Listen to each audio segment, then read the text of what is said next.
The homeowner had a tree limb, or actually an entire tree, that fell on the backside of their house and punctured the roof deck, broke some of the rafters. There's actually two. Right there, Right that in big one. In that valley, and then right There here. was one there.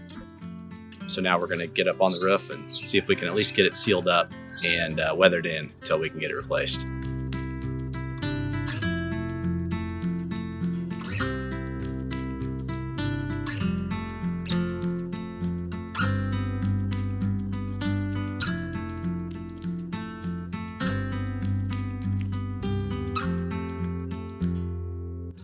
It poked a hole in that pipe flashing, so that'll leak.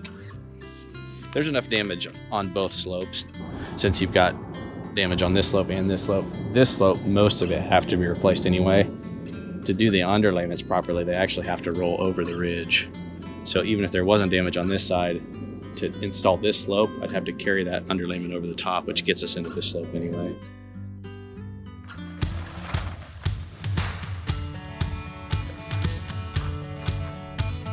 Oh, there's a hole.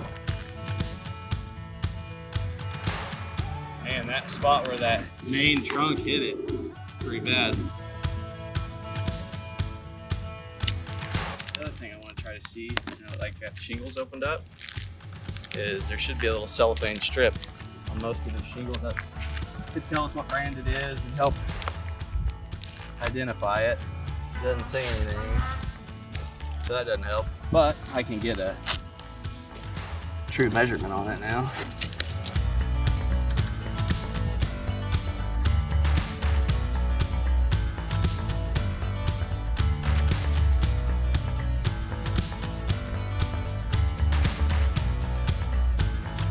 I've got to start at the bottom and work my way all the way up to the top of the ridge and over the ridge.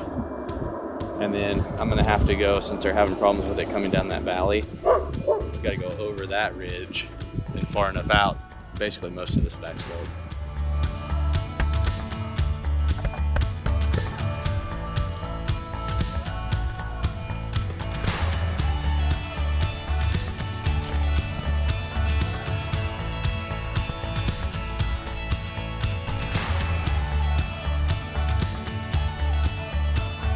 Probably kind of localize the dry end instead of having the one big sheet, but there could be little small holes too with all the nails and everything.